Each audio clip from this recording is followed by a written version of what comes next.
critical thinking that will allow, okay, that will allow me to get the information that I'm looking for. I don't think a young person has developed that level of critical thinking in order to put, I mean, if it's just, something very rudimentary, something very simple, okay? Um okay, yeah, maybe, but I'm talking about something that requires a certain level of critical thinking. I'm Hmm. thinking that, I mean, those that the certain level of critical thinking needs to be developed. That has to be developed.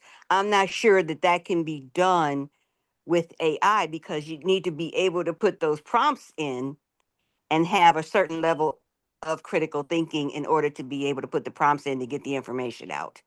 If But that makes then, sense. but doesn't the AI will then prompt you. It will start asking you questions to clarify what it is that you want.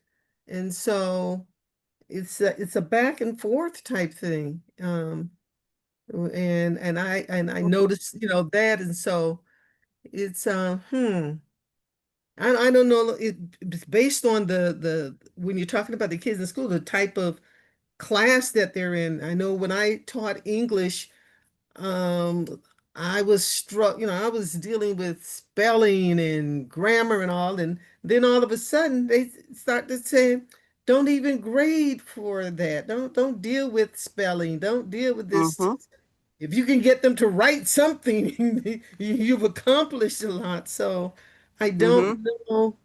Um, but I do think that both the AI and the human who's writing are prompting each other to get the clarification as to what is being requested.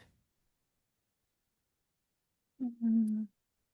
I I I agree Okay. with you. Okay. I mean, we could go on and on and on, right? I agree. And I would also just say that at least until what's this year? This is 25, 24, 23. Until the summer of 2023, I would have agreed with you. I would have agreed with everybody else 100%. And then I started working with kids with AI. Hmm. Oh, they can problem solve. They just don't problem solve the way we do, and they don't problem solve on the topics. They don't critically think on the problem. You put a kid in a video game, and guess what? They're going to be No. able to get through that video game, right? And that is I mean, in some aspects, that's critical thinking. Mm. And just I think of all the things I've had to deal with in working with those kids, and they can they they're a lot brighter than I gave them credit for. So, but this debate will go on and on and on and on and on. And all I'm really trying to do is not get anybody riled up. I'm just trying to get you to start thinking about it, right? Because if you're thinking about it, you're ahead of everybody else, right? Because most people are going, no, we don't want to do AI, right? Whether your class is to get them and whether the assignment is, I want you to write this from scratch. That's not Mm. a bad that I mean, if that's what you're doing, that's okay, right? That's I different. just want people to think about how we're applying. I've been driving around a lot lately and I'm listening to an audiobook about AI leadership and or leadership in AI, but it's titled AI leadership. And he made a quote, and I hadn't thought about this way. 6 out of 10 jobs that people are doing today did not exist in 1940, Mm. True. right? So 6 out of 10 jobs have changed. And the point that the author was making is change is happening it's speeding up. It's happening very quickly. So the fact that we are talking about it puts you way ahead of your peers, right? And gives you an opportunity to really get at the forefront of this.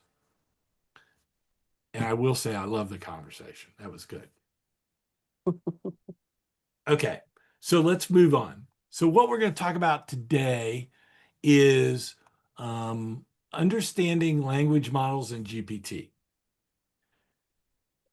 So you're gonna, as you continue to dive into this AI thing, you're gonna hear some things. You're gonna start under hearing some terms that you're gonna, what the heck are these? And so I want to talk about them and explain what they are. Um, so if you think about a, the Russian dolls that are like in there, you've got the Russian doll and it's a big thing, and you take the lid off, you take part of it off, and there's another one, a smaller version in there, and then a smaller version, a smaller version. If you think about it this way, AI is that big doll. Okay. AI is the master container. And as we go down, we say, okay, we've got this thing called AI, right? And so if we take this Russian doll, this big doll, and we take off the lid, the next thing we get to is large language models. Mm. No, I'm sorry. Said the wrong term. The thing we get to is machine learning, right? Machine learning is big. And what is machine learning? There's two types of machine learning. There's machine learning that's reinforced learning, where a human says this is good or bad, right? There's unreinforced learning where the machine goes through and it looks at patterns. And we talked at the last session, we talked about the fact that we as humans are pattern matchers primarily, and how the computer is simulating that, right? It's going through and looking for those patterns.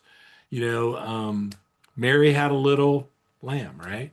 We all know that's part of it's learning those patterns and what to anticipate. So machine learning is the next thing, right? That's the first thing after we get inside of AI, that's the first thing we find. It's very intensive. It's very costly to do machine learning, right? We're talking thousands and thousands and thousands of dollars to do machine learning. Um, and to get it to where it really works, and it's right. OpenAI spends billions of dollars training their large language models. OpenAI is the company that produces ChatGPT. Mhm. Okay, so we've got this machine learning that happens, and it's basically just learning. If we open that one up, inside of that is what we call deep learning. And deep learning is where you start getting into the really the cool stuff, right? The interesting stuff when we come to AI. We start talking about image generation. We start talking about voice translation. We talk about vision, computer vision. I think computer vision is a new term that I haven't discussed before. You did, yes, I mean Tuesday.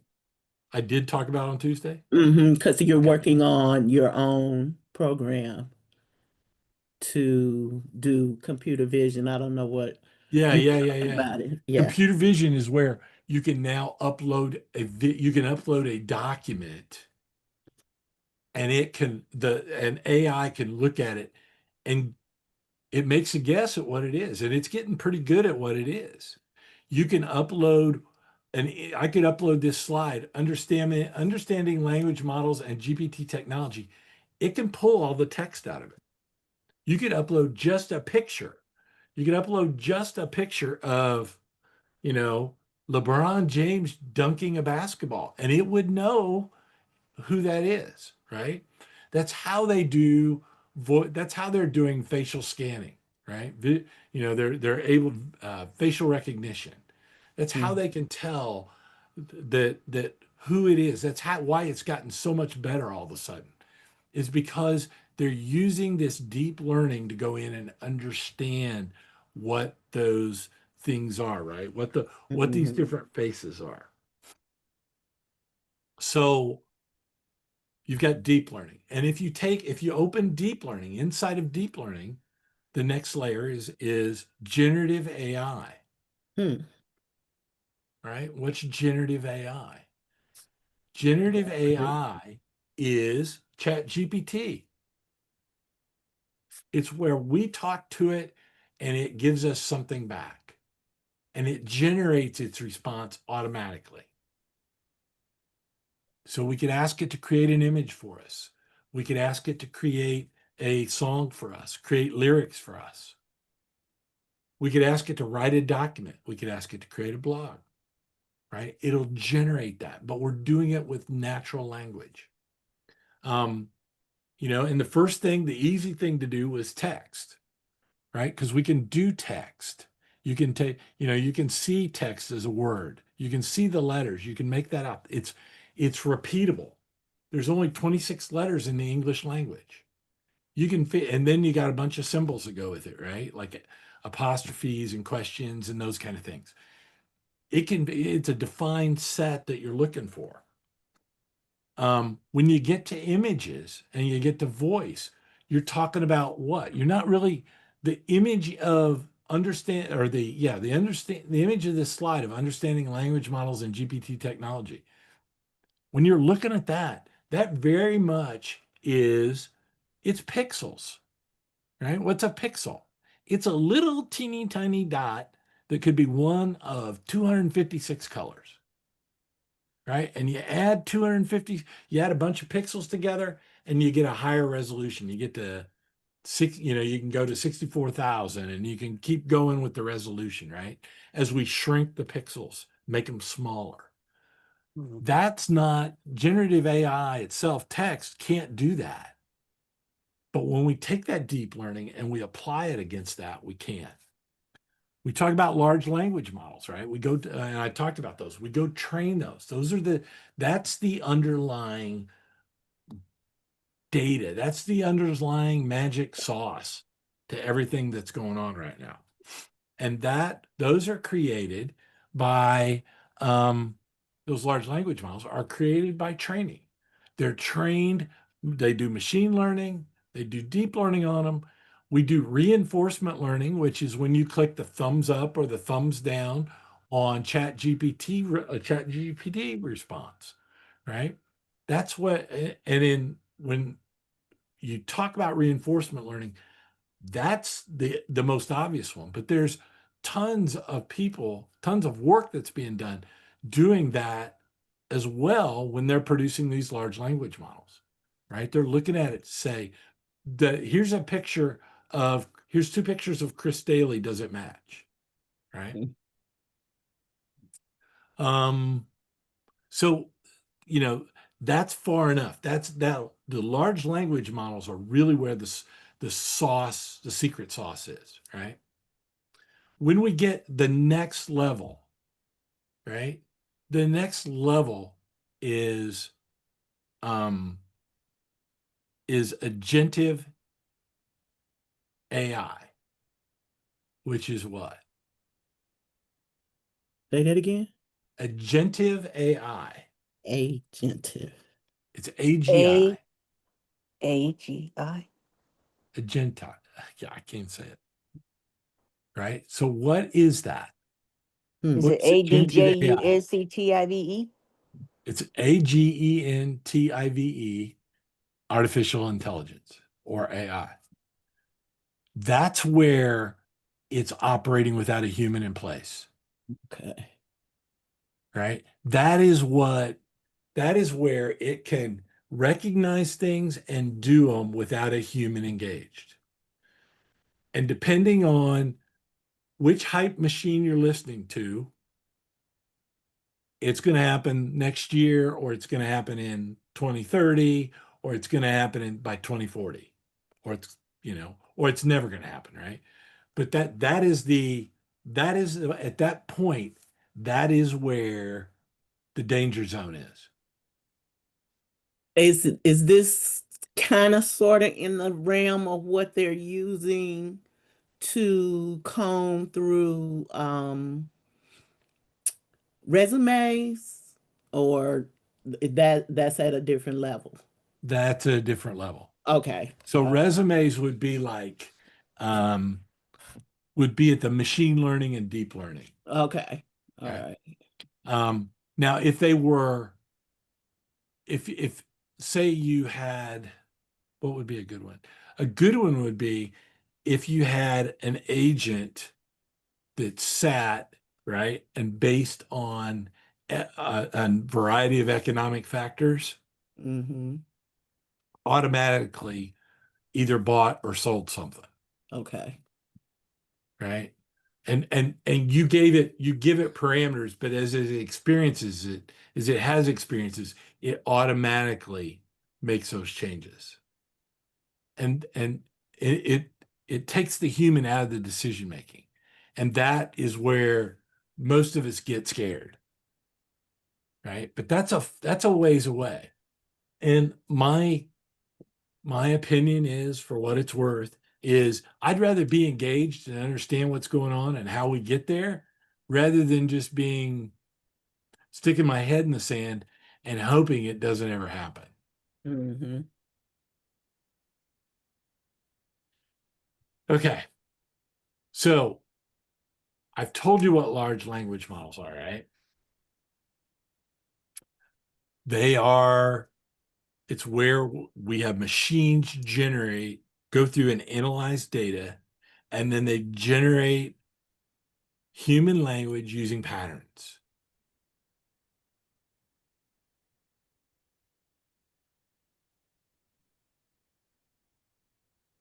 They can enhance communication because they give you the ability that you can have it write the mundane things. I want to resign my job. Mm-hmm. Write a resignation letter. It's going to spit something out, right? You may not have you may not know, even you may be going, holy cow, I don't even know how to start this. You may have something, for those of you that are teachers, you may have a grant opportunity. And you're going, and the grant comes out and it's that thick. Are you going to read all that thing? Going to try to understand it? Or would you upload it into Chat GPT and go, or some other tool and go, give me a summary of this thing? Mhm. Here's my programs that I do. Here's the grant. Tell me how my programs might fit into that grant. That makes a lot of I'm sense. am a expert grant writer. I've written 200 or I've written 20 Wow. grants. Let's say 20 grants. I've written 20 grants. You can upload those 20 grants, right? Create a custom GPT and Chat GPT today that will allow you to then compare and write your response to a grant. And it can be in your voice. It can understand your programs. You I don't have to burn brain cells trying to Yes. understand that stuff. When you already understand your programs, you've already got them laid out. Here's a grant that somebody who was a C minus English major in college at Ball State University, I'm proud to say, that person wrote that thing. And they may be clear as mud on what they're trying to say. You can pull that out. You don't have to beat your head against the wall. Those of you that are teachers, you can go get somebody else's grants. There's grants that are out there that are publicly available. You can get Mhm. winning grants and create, right? Do analysis between yours and theirs to figure out what you could have done better. And Chat GPT will do that for you. And you don't have to spend a week doing it because you can just upload it. Say, compare and contrast. Here's a rubric, develop a rubric to do this, right? Give me a rubric on this grant that you can find. Mhm. Then apply that rubric against my grant. Mhm. I was talking to a teacher, not a teacher. I was talking to the assistant superintendent this past weekend from Clinton Central, and she was there, and then there was another superintendent from, I want to say, Southmont, and the two of them were chatting, and the teacher the assistant superintendent from Clinton Central said she got the grant and the superintendent from Southmont didn't, and they both applied for the same grant. They went through a process of talking about what each other's grant proposals were, and they went back and forth for an hour, and I sat there and listened because I was fascinated by it, right? We could have had an answer in about 10 minutes if we'd have just taken both grants and put them in there and say, compare and contrast. You know, so you can use it that way to do it. When I was poking people earlier about, whether kids using AI is a good thing or not, there are certain things that I think we all agree it's a great way to use it. It's a great way to go do it. Yes, you should know how to do the fundamentals, but we also need to get those, look at those mundane things we can pass off. Those things we do as employees, or as members of society, that we do that have absolutely no value, but we're required to do them. Let's let AI do those for us, right? Let's let AI do that. Let's focus our creative energy on something else. Okay, off my soapbox. So, and again, these slides are available out in the Become Prompt engineering site that you have access to. So, you can look at this slide. I've talked through a lot of it already. GPT models understand context. The more context you give it, the better. The more you can help it, the better. You can give it context. You can say, this is what I'm doing, compare it to the outside world. You could say, this is what I'm doing. What could I do different? It's great for setting the context. It does better if you set the context, depending on what you're doing, right? If you're brainstorming an idea, you're going to do a side hustle on consulting with schools. Consulting with schools about AI. There you go. Consulting with schools about AI. How you can just sit down and go, I'm interested in consulting with schools in India, K through 12 schools in Indiana on how to implement AI. What are your thoughts? And it will spit something out. And you can actually go through and use it for strategy, definition, brainstorming, whatever. In the past, we had to get people together, right, to brainstorm an idea. You can do a lot of brainstorming, preliminary brainstorming, with something like ChatGPT.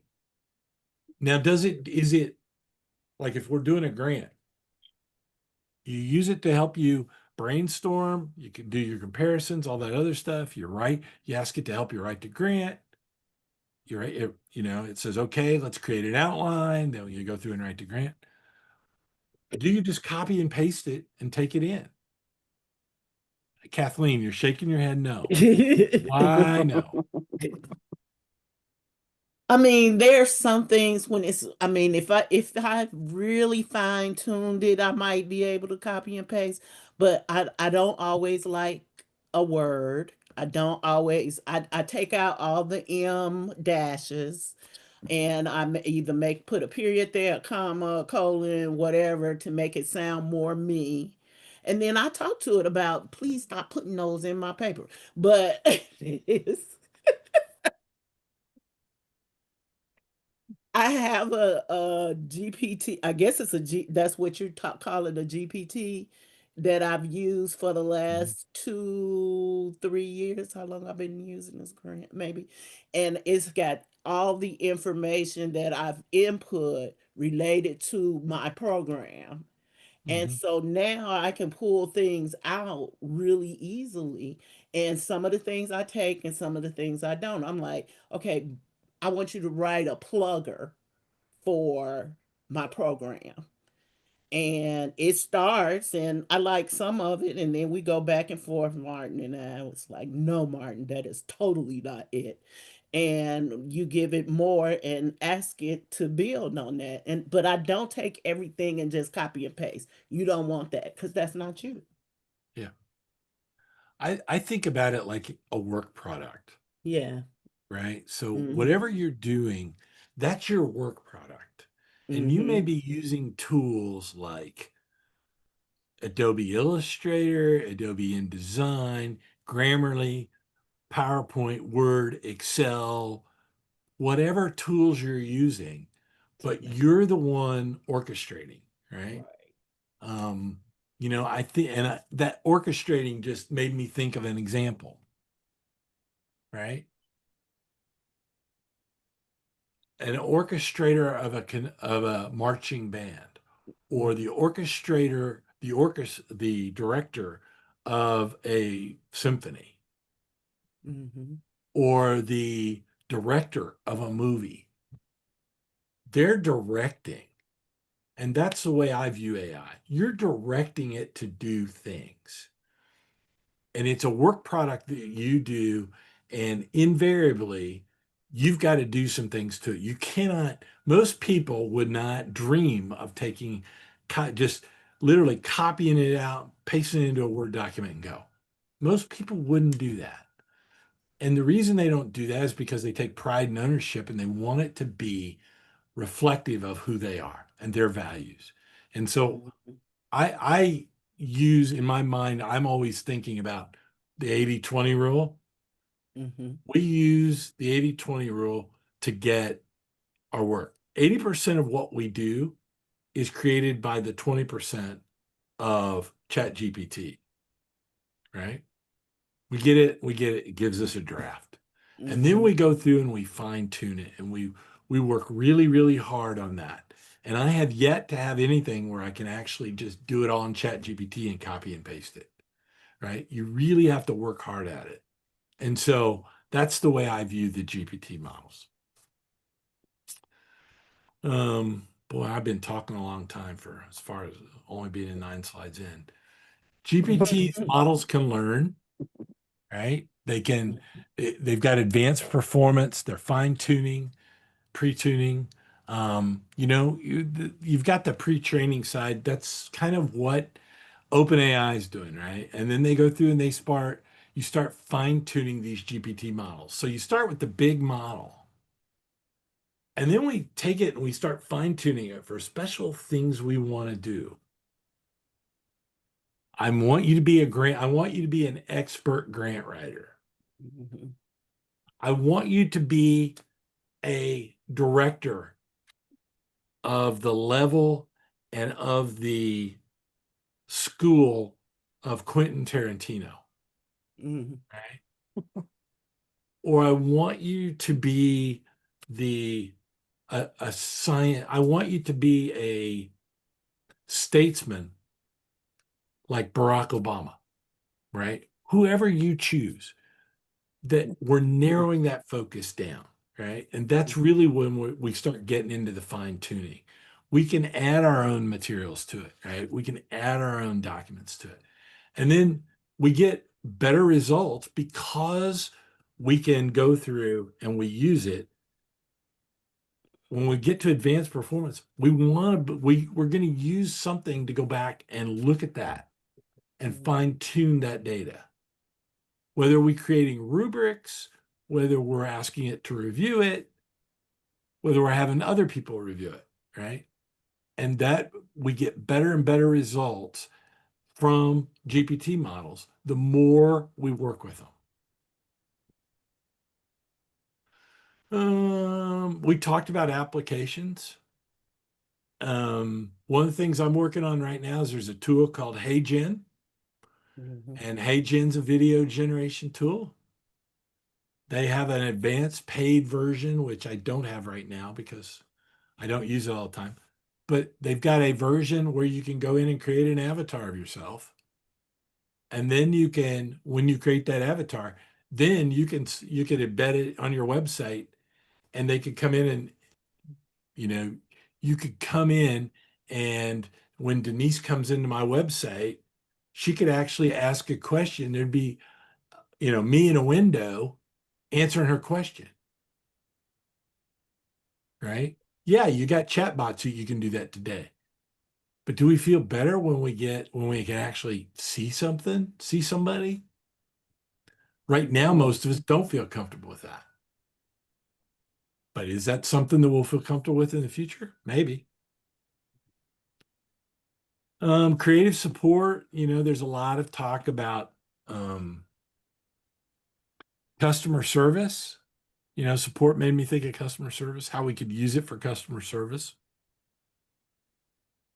If you're like me, you complain all the time about the fact that you can't ever find a phone number on a website when you got a problem. Um, you know, maybe, and the FAQ never works, right? Well, if you have an AI chatbot or a support bot, right, you can ask the question in the way you want to understand it. It could listen to you and then return back a response that's in the language you're used to. Let's see. Benefits, we've talked about this. Translation, I think I talked about last session. Here's the fun one. This is the fun one I like. You can tell I like these thought-provoking things, right? So, ethical considerations. When you're using a large language model, recognize the fact that it might be biased, right? I can say this in this class. I can say this in this class. Not a year ago, this past summer, I was working with some kids, and we were teaching them AI, and ChatGPT was, I mean, that was over a year and 3 months ago. ChatGPT wasn't as refined as it is right now. And one of the kids was talking about how great ChatGPT is, and they were drawing up images. We were teaching them how to do images so they could do stop the gun violence posters. And one of the my mentors who was with me, he went in and didn't tell me, but he called me over later and he said he had the kids go in and say, ask ChatGPT, what would an African American eat for dinner? Mm.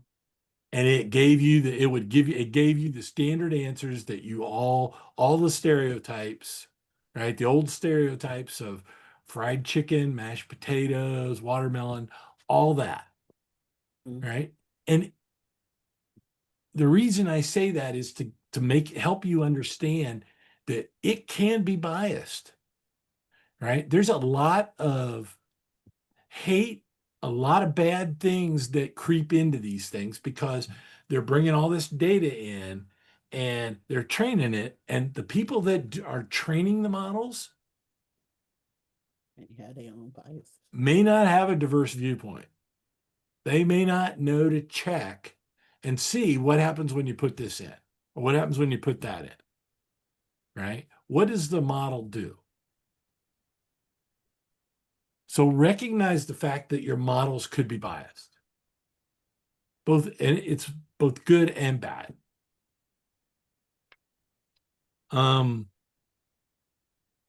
Make sure that you like I think Kathleen, you said that you had a, a I took it to be a custom GPT, but you have a collection of stuff that GPT uses, right, to help create your responses. Right. Right. When it creates those responses, you still want to check those results, right? Because I've seen it make stuff up. Oh Right? yeah. Even though I've told it not to make stuff up, I've still seen it make stuff up. Right. So you want to make sure that you want to make sure that you're checking that. You want to, I think, I believe, in spite of the way we are right now as a country, I think we have to talk about we need to have conversations we may not be comfortable with, talking about the ethical considerations and the biases that are in AI. We talked at ad nauseum earlier about cheating. Well, what's cheating? What's cheating in high school with AI, right? We need to have those conversations and we need to be open about them because we want to make sure that we're not from a societal standpoint by making decisions we're discriminating or biasing AI against people. We should be able to have those conversations since we're all adults. And then we want to implement responsible use. What is responsible use? Creating videos of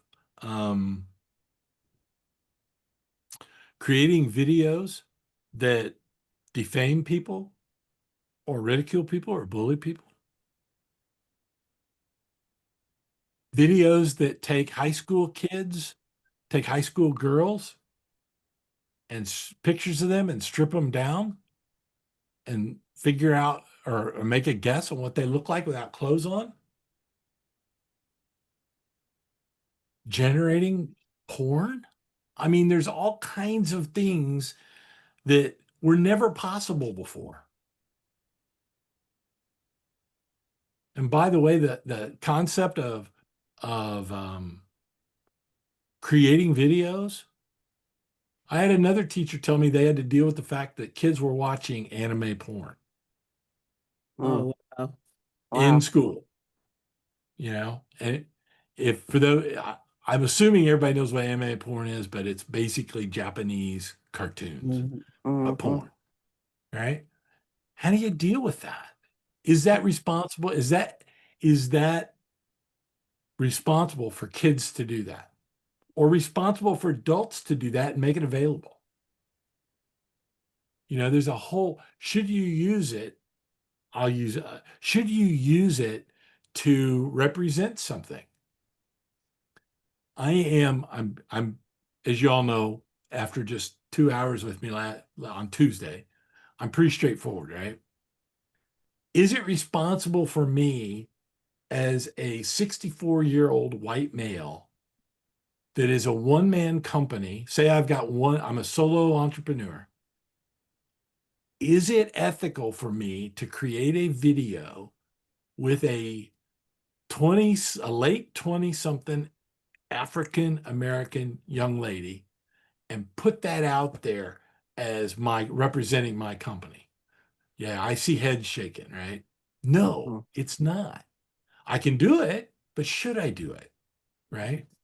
And I think we all, with the lack of regulation, the newness of this, I think we all need to think about that, right? What are our moral standards? And then we need to hold ourselves to what those moral standards are, right?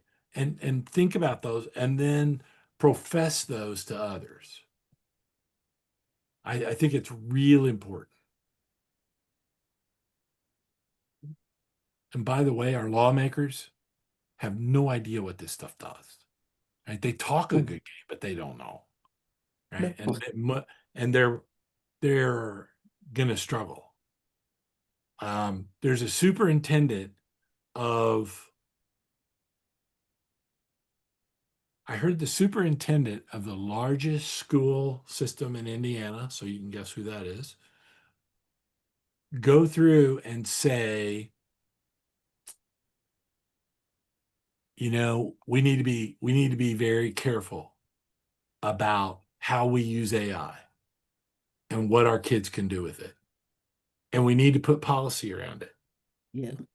I then proceeded to ask her, this was in a conference, right? So I went ahead and asked her, how are school systems going to keep up when technology is changing every 2 to 3 months?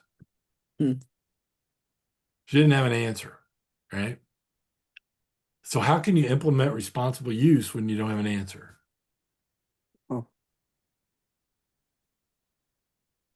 It still comes back to the human side of this.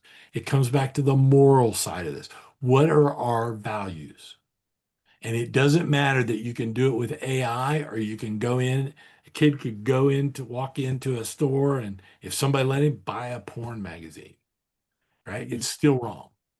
And that's what we need to remember as we're going forward. It's our values that we use in the absence of anybody telling us what we should or shouldn't do. Okay.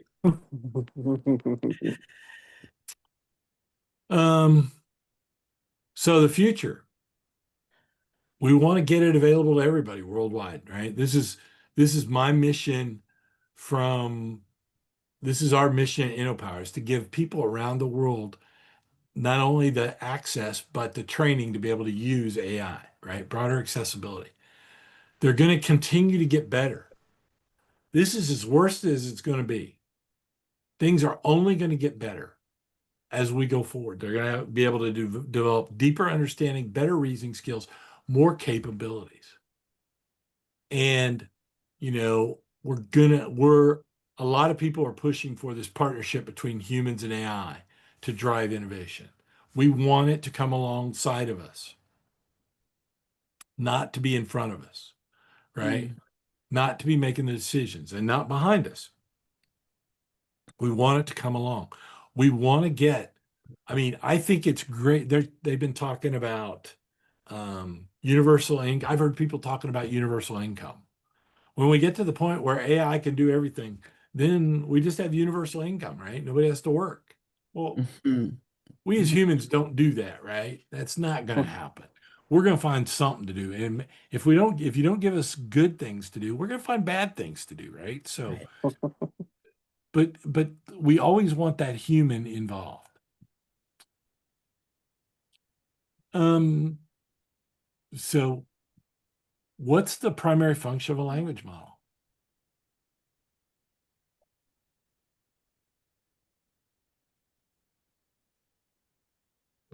Which one of those do you think it is? Hell, it's already got the answer, doesn't it? Well, that's good, Chris. So I'll answer my own questions. So analyze and predict linguistic patterns to generate text. Generate text. Beautiful. Okay, next one. Which of the following is a common application of GPT models? Conversational interfaces and writing support. Physical robot control. Not yet. Spreadsheet automation. Not really. No. Video compression. Not really. Mm-mm. Right? We're really the most common application is helping people have a conversational interface and being Mhm. able to Mm. get writing support. That's where most people are using it today. We're going to skip that one. We talked about that one. Okay, so it is 8:20. Do you want a break or do you want to power through this and get you out of here early?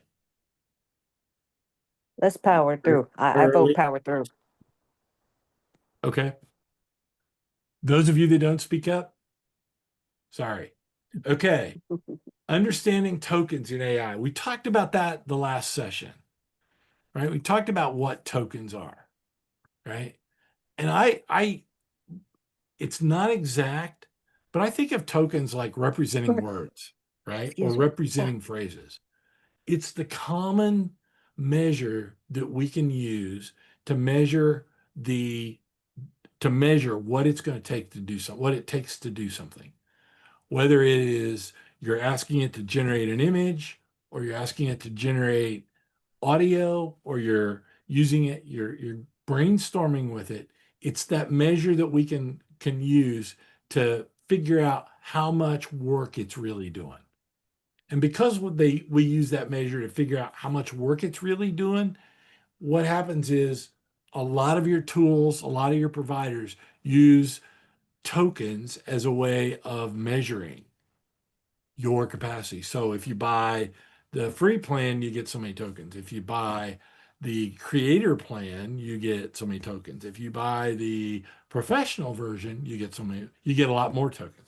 If you buy the enterprise, you're only limited by how big a check you want to write, right? Mm.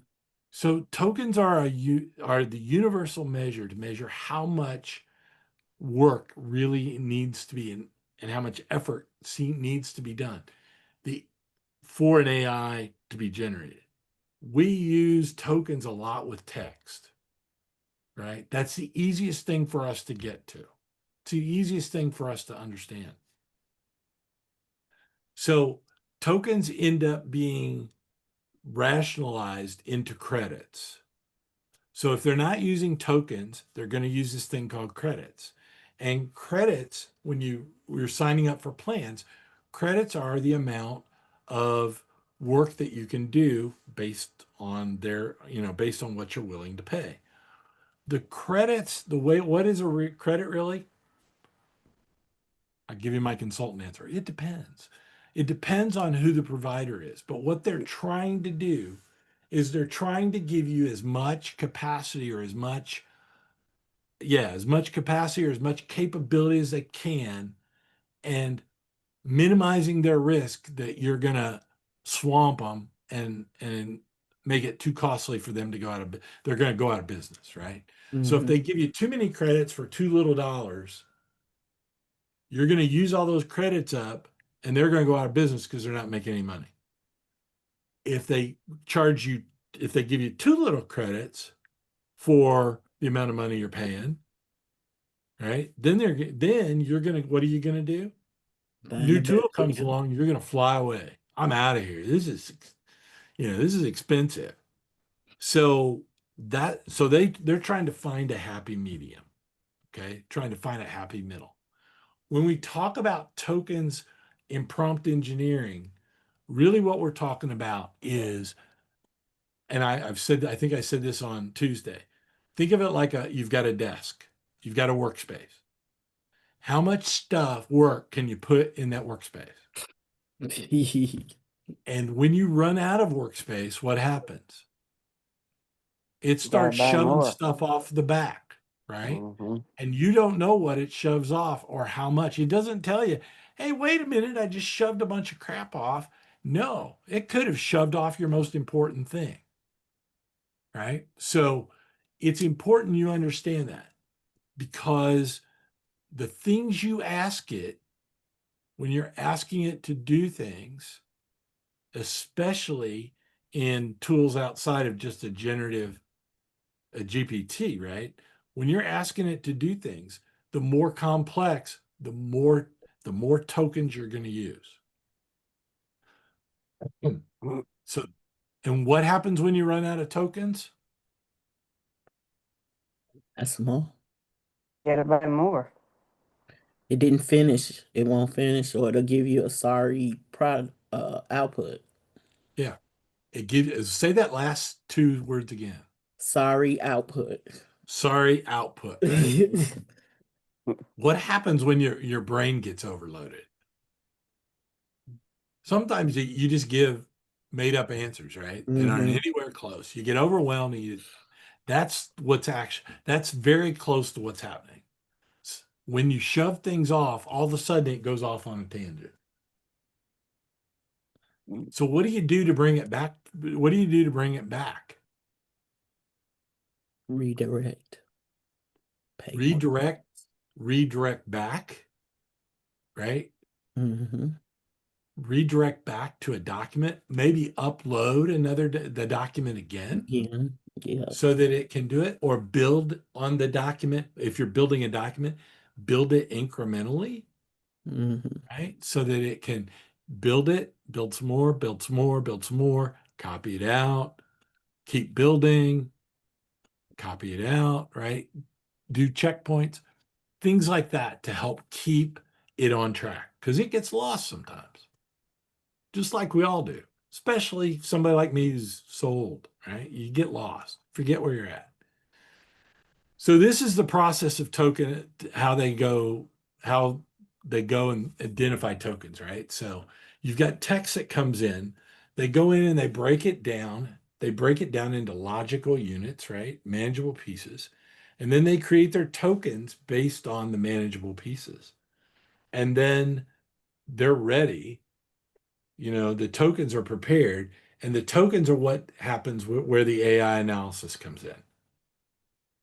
So you might have a sentence that says, Mary had a little lamb, right? So you'd have a token for Mary had a little lamb. So you'd have 5, for example.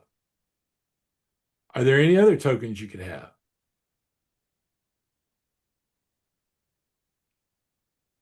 His fleece was white as snow. I don't know.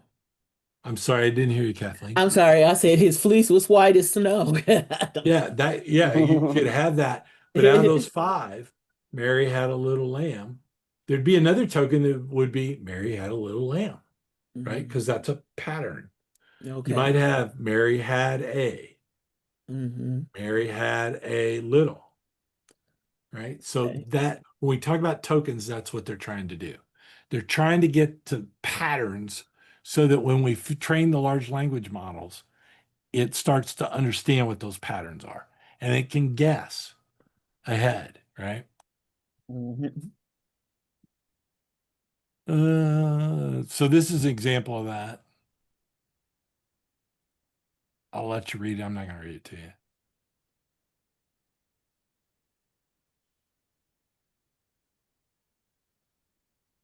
Mm-hmm. So why is tokenization important? Pattern recognition,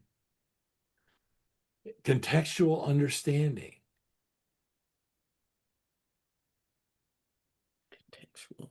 Contextual understanding.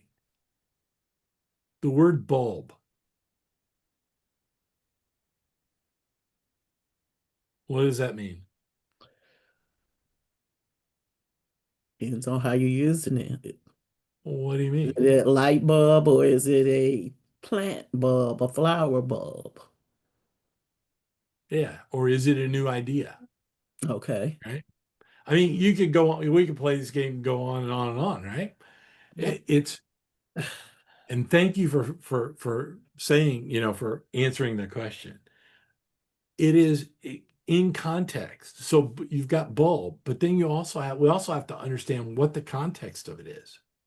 Otherwise, if all we had was Mary had a little, if we had those four things, we wouldn't know what lamb is because we Mhm. couldn't predict it, right? Okay. So it's using algorithms and data science approaches to be able to go in and say Mary had a little, the next word's going to be lamb. Okay. It's efficient in processing. And it helps us when we're talking about translation, right? When we're talking about machine translation systems. Now we've got a word, we can tie that word to a different word in a different language. Okay. Tokens, we've already talked about that. We're moving on. So I wrote this about, I did this slide in May. And at that time, token limits were about 4,000. They're going up. I don't even know where they're at right now. But last time I read, I thought ChatGPT was 32,000 tokens, maybe more. But they're going up. It's just like memory on a computer, just like your hard drive, right? When the first PC came out, nobody would have thought we had a terabyte, right? Nobody would have thought of that. No, no. But we got it now, right? Nobody would have thought about a gig or a billion, right? But we do. Um, it helps efficiency. Um, it helps English language translates into about 1.3 tokens per word. Mm. You got some words that might break into 2 tokens, right? Token limits, we've talked about that. So optimizing your tokens. You can say, count the tokens in this text. You got a big manuscript you're uploading. How many tokens are in that? You can break down, how would you tokenize this sentence to see how it processes if you're interested, right?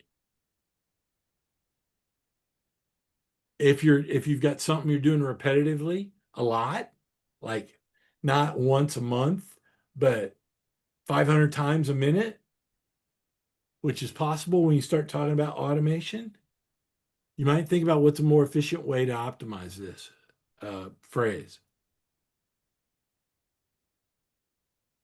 Think about your context window. You can say, what context are you currently holding? And then explain your token reasoning for this response if you're so inclined. I have to admit, I've never used transparency command. I have done token inspection. I've asked it to break it down so I could understand how it was working. Um, I've never been worried about efficiency because I've never had to. And context window, I've done that before. And not all these will apply. Some of these some of these, Sharon, you may never use. Right? You don't need to see that one. You can look that one up. So the advantage is what's going to happen in the future, right? So it helps us be faster, right? It makes it easier, simpler for us to calculate. When we do our own little calculations, right? When we think about our own little the thing we're doing, it's not big. But if you could have a 1% reduction, be 1% more efficient, how much energy is that going to save us? Right? I mean, there are people freaking out right now because, is it Facebook? I think it's Facebook, wants to put a data center in the county that Indianapolis is in, but out in the suburbs. Marion. And yeah, it's Franklin Township. So they want to put a data center out Yeah, I there. did. People are literally having a cow about it, right? We don't want the traffic. We don't want the pollution. We don't want the energy consumption. Da da da da da da da. We're a suburb. I mean, we're out there. It's just there's a school, there's a few shops here and there, but mostly it's just houses and country, right? They don't want the traffic. So how how do we slow that down? Our energy grid is not capable of handling if AI continues to grow at the pace it's growing, our energy grid is not capable of handling that. Yeah, it's menti.com. So we can and that's the big thing about just my old boss was a data center guy. That's what he grew up doing. He loved it. He founded a company called Blue Lock, which did it was basically a data center company. And I've talked to him extensively about this, right? They come in and they say, woohoo, we're getting a data center. 50 jobs, 60 jobs. Most of it's done remotely. Mm-hmm. Right? But yet it comes in and consumes water and it consumes energy. Is it a good thing or bad thing? I don't know. I guess it depends on your perspective. Personalization. You can now create a virtual sales letter that's personalized. When I say virtual sales letter, I'm talking about a video that says, right, that might say, Denise, thanks for watching this video. I'd really like to sell you this new pair of Jordans. Mm-hmm. Blah, blah, blah, blah, blah. Or, here is a new app to help parents help their kids with homework that uses AI, right? Whatever it is, you can now start getting it personalized, right? Facebook has paved the way for that, good or bad, depending on your point of view. But personalization is a real thing that is happening now. Netflix, or any streaming service, you go into it. Up come the video, I've watched this video, I see 6 more of them. I have a free Spotify account, right? It creates a daily mix for me every morning that's based on what I listen to. And it's pretty dead on now. I've been doing this, listening to it for a year, just picking the daily mix. It's pretty much dead on for me. That's AI. We're gonna skip these questions because I told you I was gonna push through. Okay. So what kind of questions do you have?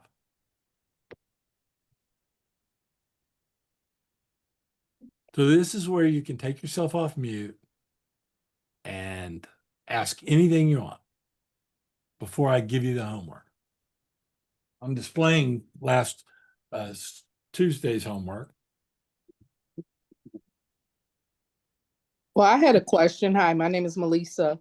I had a question about, I think I put it in the chat.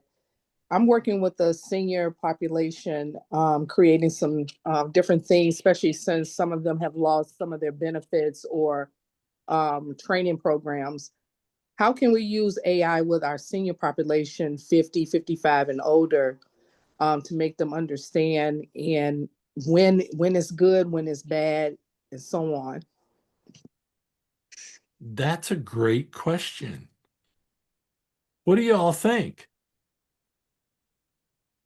Now I have started using Chat PT to like propose different things to different companies, organizations. Even I was going to dab a little bit this evening with a flyer, but I think it's also important that they understand it as well, especially for those that are looking for like remote jobs. A lot of my seniors are looking for remote jobs, and I know in some of the job descriptions they're asking certain things as far as credentials do they have. I think this could be a way like a basic learning tool for them. Or is it good? Is it bad? I mean, how should I proceed with this? It's a great question. Thoughts? And by the way, you don't know me very well yet, but when I say that's a great question, thoughts, that generally means I don't have a good answer. That's okay. So I'll throw it out there and then I'll chime in. Okay. In this case, I do have some answers, but I want you all to come up with what you think. So help me a little bit to understand. So you're trying to educate the senior on the types of things that are in job applications and what they mean and all of that, or what's I mean, when you say what's good and what's bad, I'm not clear on what So you're what I at. mean by that is that I can have a senior that's looking for employment. Uh-huh. However, they may not know how to maybe put a cover letter together, but they want to do it real quick. Maybe their spelling is not good. They may not know what type of wording. Besides them going on various sites that they can get this information from, especially Okay. if they're not computer savvy, how can they use AI? Is it just basically speaking into it, typing something? Is there a manual I need to create to show them how to use it? Is it good or is it bad? Or like he was saying earlier, it depends on your perspective or that individual too, how well they want to use it. I'm just trying to get some ideas how we can use AI in our senior community to make it easy, almost like a manual for, I hate to use the word dummies for seniors, something like easy, but what is out there that they can use it and understand it for? Because a lot of times they get negative information on it, but then there is some good points on it as well that can help them. Especially during, I hate to bring up COVID, but during COVID, that could have been a time we could have been using it for those that may not be savvy, may not have that data center. Maybe they live in a rural area. You know what I'm saying? How? Mhm. This would be a good opportunity for you to become a trainer and train them on AI. Absolutely. Yes. Thank you. I was thinking that as well. Yeah. Or Mhm. maybe what you could do is set up a virtual, like a virtual, they work through like what my daughter does. Let me just explain. My daughter, she does something similar, but she has set up a actual AI virtual um process where immigrants, they go on her AI site, they go on there, and it actually goes through the um process. It walks them through the process of getting their citizenship. So in other words, what it does is it starts from point A, and it tells you, it goes through the entire process, and it Mhm. shows them exactly, what they need to do. This paperwork needs to be filled out. That paperwork needs to be filled out from A to Z. It kind of goes through the process. So if you're talking about seniors who maybe they've been out of the workforce for a long time, they've Mhm. lost benefits, so therefore, they want to know how to fill out to fill out an application. Maybe there's some things they're not clear about, Mhm. or to write a resume or something like that. Maybe you could provide those steps that they need to go through to fill out a resume, and then at the end, they here's your end product. Mm, It's a resume, or there's this is how you fill out an application. These are things that you need to fill out an application, so this is what it looks like, as opposed to because I'm thinking it might take a while. They're going to have the big learning curve. I'm not saying don't do it. They would have a big learning curve trying to be students of AI. You know what I mean? Mhm. yes, I like your ideas. Excellent. Yes, I can tweak that a lot. I understand what you're saying because each learning participant is different. You know how they Right. proceed, take it. So if I do sessions, break it down, but do the training like the lady said here, Denise said, I think Right. that's sufficient. Thank you. I appreciate that. Is there Mm-hmm. a center there where you can do like a group training with them? So, Yeah, there's several places I can use, or I can do some individual things. But yes, we have some things that we can work with and people. So as I'm putting my proposals together to solicit some of these companies and organizations, these are things that I could be asking for also to put in there and say, hey, we could have Right. this quarterly or whatever. So yes, very good. Thank you so much. Mm-hmm. I appreciate that, Miss Wendy. I've got a question. Somebody else said that. Are all of these apps, the AI apps, free, or do you have to subscribe to them? So that how are people going to access them? Good question. I don't know. I I, mean, One of the okay. things I attended a summit about 3 weeks ago, and I found out Chat GPT is free to a certain level, but when you want to right. start Exactly. 50, you gotta pay. Yeah. So at a minimum, Melissa, I was thinking, since you are going to always teach them how to write a cover letter or start filling out, getting help with AI to fill out a resume, you could do a simple manual. Hmm. Those are the things you're going to cover every time with every person. It's just the way Mm-hmm. you have to deliver it because not everybody's on the same level with understanding IT. Mm-hmm. Mm-hmm. That would be helpful for you to have your own user manual that you create so you can Mm-hmm.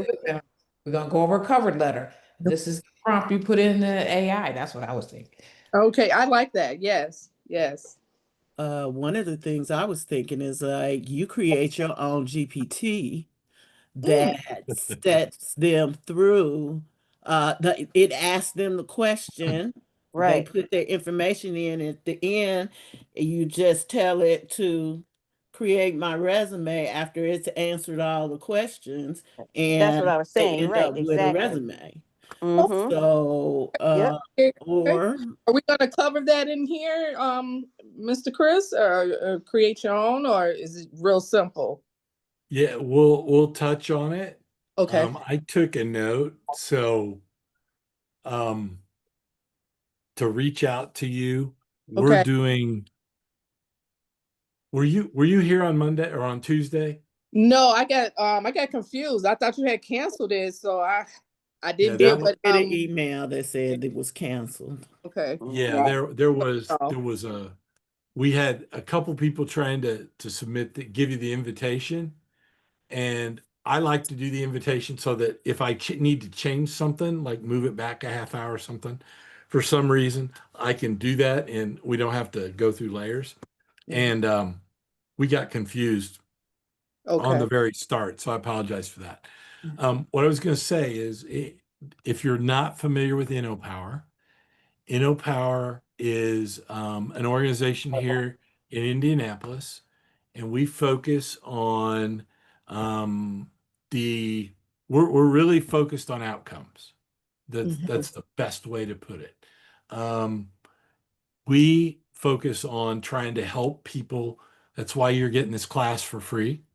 Mm. Um, and we also do a master trainer class that'll be coming up in October.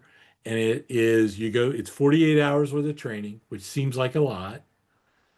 But at the end of it, you end up learning how to facilitate or train, and you learn to be a prompt engineer, a master prompt engineer. You end up on our website. And as a payment for that, you have to train 20 people for free. Okay, now I did go on to that. I did do the homework because one of the students here is a friend of mine who told me about your training today.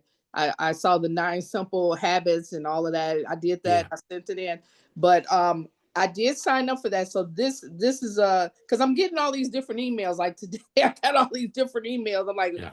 who is this? And who is this coming from? So okay, Yeah. I did sign up for that So Indo Power. Yeah. so that's one thing, right? So Okay. you've signed up for our training. The Mm-hmm. second thing is I'm building AI studios. Like if you go and sign up with InnoPower, you go to the website innopower.ai, you can sign up there and you can get access to our all of our GPTs. So we've got, I don't Oh. know, there's a bunch of GPTs in there. I also have done a number of, I think Wendy called, was it, no, Kathleen called them No, custom that was GPTs. me. Was it you That was that said me. custom GPTs? So I've done some sample custom GPTs. Like there's one in there that's like predict the future and what's it going to be like in 2040. There's another one where there's three actually in there where you can go have a conversation with a famous Liberian, a Nigerian, or an African American, right? Just to try and demonstrate what this Mm-hmm. we do. And to make a long story short, I'm developing right now a workforce development studio that would enable people to go get, you know, do their cover letters, to do their resumes, to take job descriptions, right? And upload the job description and then compare their resume to the job description, identify the keywords on the job description, help them plug it into the resume so that you can Mm-hmm. get past all these filters that are out there that are right there now. Yep. Those are the kind of things where, a job simulator where you can say, I'm going to apply for what's a job? I'm going to apply to be an insurance salesman Mm-hmm. Mm-hmm. or an auto salesman, right? Serve as my interviewer, right? And it will allow them to ask questions. They'll be able to talk in English back to it. So they're not just typing it out, right? They're Mm-hmm. talking back to it and it will give them responses and critique them. So I'm working on stuff like that. I just don't have a partner right now to work through that with. So that's why I was going to suggest I'd reach out to you and see if we could put something together because that benefits all of us, right? Please, I'd love to be your partner to show you, get some information. Especially, I like the part that you said they could speak into it because we showed my mother, who's 75.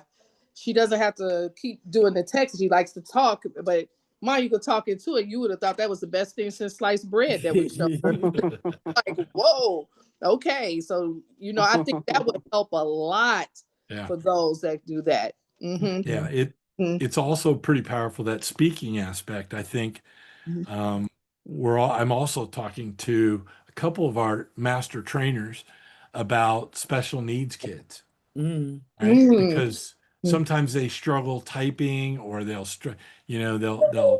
do whatever. Maybe they can't figure out how to get it to do what they need to do it. If they can talk to it, maybe they can, right? Maybe that's the way they learn. So, there's a lot of possibilities here. And we at InnoPower we're just trying to figure out how to help people. That's why we're doing free training now. That's why our certified master trainer training is free. We get people to sign up and sponsor that. And then we just want to Okay. empower people, right? So, Yes, yes. Thank you. The only problem you'll have is you have to go talk to Emil at some point. That's fine with me.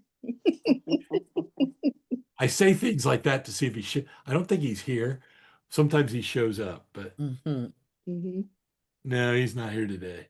It's recorded though, so if he goes out and listens to the recording, he'll call me up. What are you doing to me? But anyway, yeah. But so I'll reach out. So those are some of the things I think that this tool AI could do for you. Right? Is help them be able to generate resumes that are different focuses, a manufacturing company versus a services company, interview prep,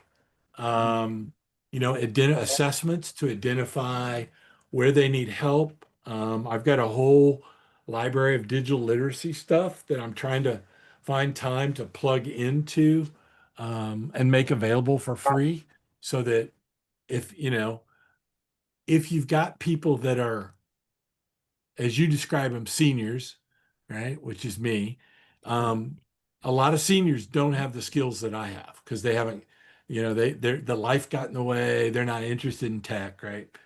So we're trying to build a library of courses along with tools that will help people because there's going to be a huge retraining to this all, right? At the end of the day, what you're doing today, for most of us, what we're doing today is not what we're going to be doing in 5 years. It's going to be radically different. So we got to help people along. That's what we're trying to do. So I will shut up. That just happened to me. What? What is that in the? That's what I did, Sharon. Oh, okay. Sorry. I was reading her response. That happened to me, and I had to just request a new password, and I was able to get in. Okay. Yeah. Okay. I thought you were talking about you got replaced by a job, and I was Oh, no. okay. Okay. Well, we'll figure this out right now. So, okay. Good question, Melissa. Is it Melissa or Melissa? It's Melissa. It's Melissa. Melisa. Melissa. Yeah, I've got it written down that way. I just wasn't sure how you say it. That's And by okay. the way, if I say your name wrong, I'm very, I am, I don't take things personally. So if I don't say something right, or I am, I'm not trying to offend anybody. I'm just trying to help. So just don't hesitate to tell me. You're not gonna tick me off. So I'm not offensive about that stuff. I actually have a story. If nobody's going to ask a question, I'll just tell a story. I put another So, question in the the chat. how about nonverbal kids and adults? What about them? Explain more. Oh, how can we use this AI for that as well? I have a 5-year-old grandson who is nonverbal, but as he go to school, he's progressing. His mom works well with him. He doesn't speak fluently, but he'll say words and phrases. He does a lot of scripting depending on what cartoon he's watching. But I see that's a lack of things here in Northwestern Indiana. I'm in Maryville, Indiana. They don't have a lot of training tools and things like that here. And I think certain populations get left out, not just because I have a grandson that is autistic or on the spectrum of nonverbal, but what about the other ones that are around here, especially when you hear all these incidents happening? Even how can what can we use it for, to make it digital? I like the digital thing where we can, I don't know, display it in our community, because Maryville is a township. It's not even a city. But then you go over to Gary is next door. Then you have Crown Point on the other end. You have Hobart here, and you have Cherville here. So I'm in the middle. How can we use these tools? I mean, if we're gonna use these things, let's don't leave out different populations that can use it and need it. I think that comes a lot, being a native from Illinois. Indiana is lacking on a lot of things as far as what is needed, what is targeted now. Like, Indiana been here so long, why is it a transportation desert? They didn't figure out that things need to connect. I mean, why this one city only does V-line and then you gotta wait to come up? What are we doing here? Let's get into the modern time. So let's stop leaving out these different populations that need these things. This is something that should have been percolating in our heads during COVID. It was percolating through minds like, okay, we're at a standstill, but what's going to happen to this? It was happening that. What are we doing? So that's a great point, right? And so I will respond to this one. Okay. This is the time when individuals, and it doesn't matter how much money you make or where you live or where you went to school or your skin color or your gender or your sexual orientation, or pick your thing that we discriminate on traditionally, right? It doesn't matter with AI because it's on your phone.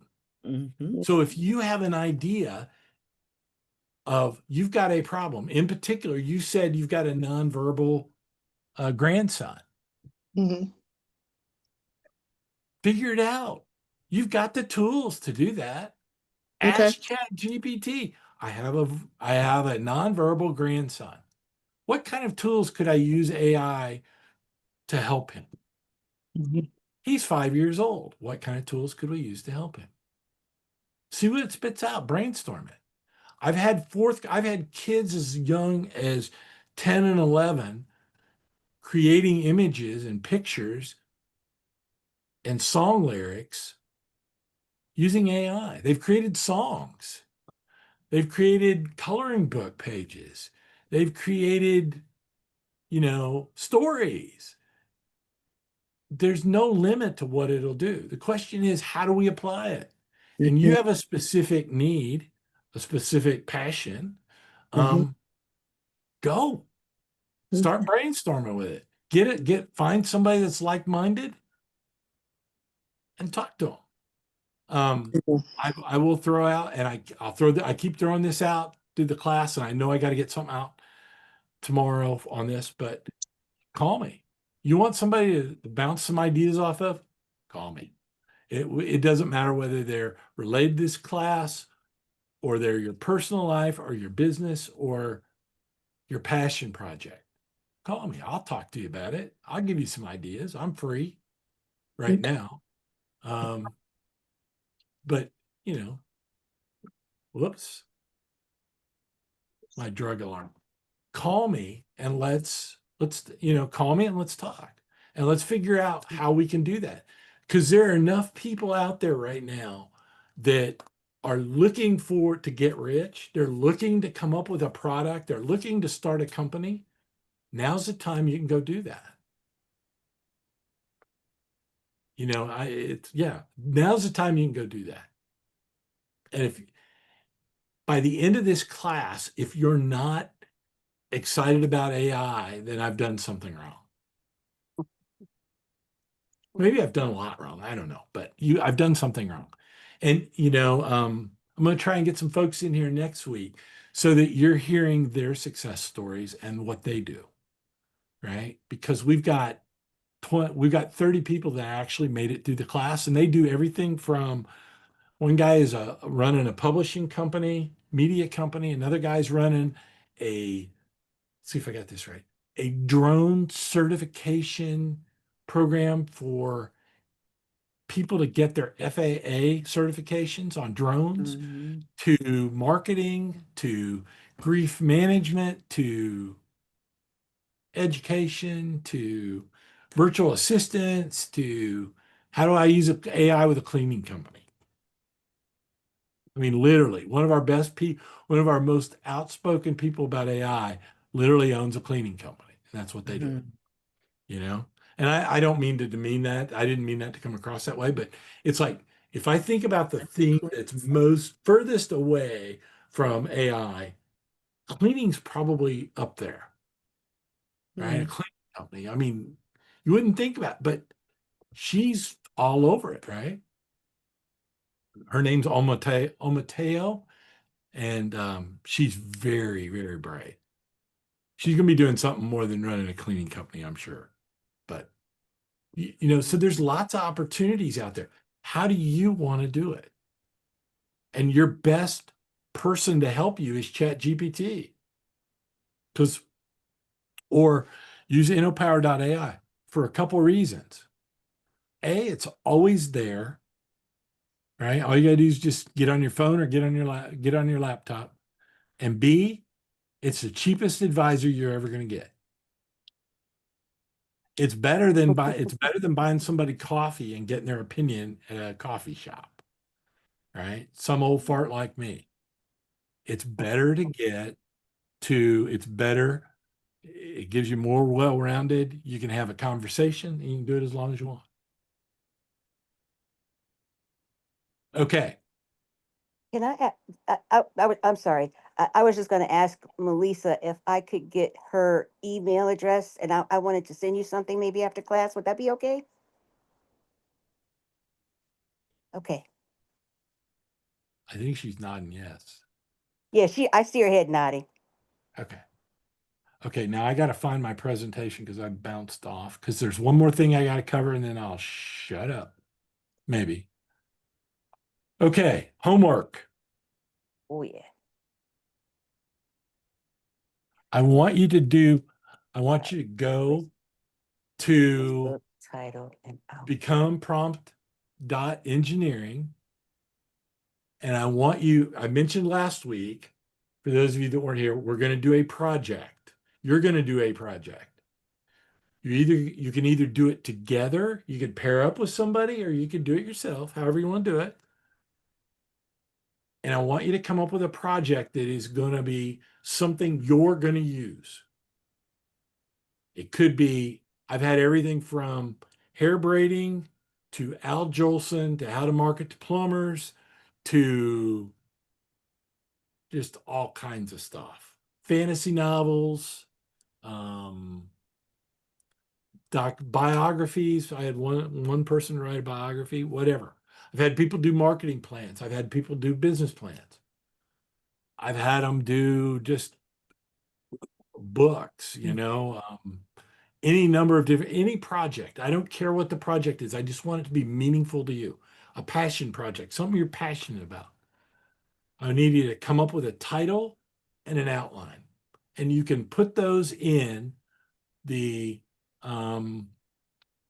you go to the activities lesson in the Northwest typo error Indiana Hoosier AI 1000 cohort site and click on the book title and outline link and upload it. That means you got to put it in a document. Okay. The second thing I want you to do is I want you to go inside of become prompt.engineering and I want you to go in and I want you to pick 3 example prompts. And if you've been in there, there's a bunch of different prompts in there. I want you to pick 3 of them and I want you to run them, copy and paste them into either InnoPower or into ChatGPT. And I want you to get the response and I want you to look at it and then I want you to send them to me. You mean Now, when you say look at it, you mean I should edit it what I get back, or what do you mean? I would like for you to look at it and then if you want to customize it, Okay, I just customize it, make it your own, right? Okay. I'm good with that. Okay. But I'm Okay. just trying to get you because next week we're going to really, or on Tuesday, not next week, yeah, next week, we're going to really dive into prompt engineering and it's going to come fast. So if you're not, this is for those people who are maybe kind of shaky on AI. This is just to get them going. And if you get them to me by Monday, I will try to have them Tuesday and we'll show the outcomes of the prompts. I won't say who did it, but we'll talk about some of the outcomes of the prompts and some of the things that people have done. Because you'll learn best, believe it or not, you learn more from everybody else than you do from me. Yeah. I know that's not hard to believe, right? But it's true. So I want you to go ahead and do that. And if you didn't I will send out in an email, just like I did last week or on Tuesday, I will send out an email with the homework with both slides, this one and the homework from the 23rd. If you've already done that and turned it in, great. If you haven't, that's okay too. I'd like for you to do both of them then this week between now and Tuesday. I have a question. Yes, ma'am? This is Beverly. Um, I am trying to take this class while I am traveling. And I am just really, really interested and engrossed in taking the class. But as I said, I'm traveling for my business and it's extremely difficult. And I was wondering if you have some suggestions for how I could better manage to do this. Mm-hmm. Yep. Do you want to hear them? Yes. Quit your job. This is the most important thing that you should be doing. That's tongue in cheek. Don't quit your job. Yeah, I can see that. He told me to quit my job. Okay. No. Yeah, What? So that's funny because I have three. well, so quitting one of them is not going to work, right? You have to Right. quit all three. Yeah, I do. So if you can, I didn't get one from Tuesday, but I will get one tonight. There'll be a summary that I will send out with the two homework assignments. The slides are available in Become Prompt Engineering, right, under class slides. The summary will also be in there, and the video will also be in there from class. So if you can't make it, you're struggling, it's okay. I understand life gets in the way. And so I try to provide those for people to be able to catch up. Does Thank that you. help? Yes. Yes, it does. And then if that doesn't work, quit your job. Mhm. For the lady also from Maryville, um, there is a program in Maryville called Everybody Counts. And I did put something in the chat about it, but they have been using technology to deal with developmental disabilities for about 35 years or so. No kidding. Yeah, yeah. And I've been involved with them off and on. So I don't know if we have a database where we've all given our phone numbers and email addresses, but I would be happy to give you that information. Could you please? Thank you. And wow, I never knew that. I've been here over 25 years and I've never even heard of anything. So this is great. Chris, did you say that site was called becomeprompt.engineer or is it all together? Become Prompt Engineering. Okay. Here, I'll throw it in the. Where's my mouse? There it is. Melissa, you can always ask ChatGPT about your area. I don't know what I was looking for. Oh, I was looking for printers. I was like, tell me where all the printers are in Gary, Indiana. Where, and it gave me like 5 or 6 different printers where I could go and look up, decide which one I wanted to do my job. So I Okay. called, yeah, found somebody new. Okay. Instead of doing a Google, just go through Right. this. Okay. Because I Well, wanted them to do something specific and I asked that specific thing. So Yeah, Google gives you a list. yeah, This thing boils that list down too. yes. yes. And that's why Google, if you've noticed, I don't know if you've noticed, but Google search volume has been going down because people are using Chat GPT and Right. other LLMs to do their work for them. Okay. So, which that whole thing causes,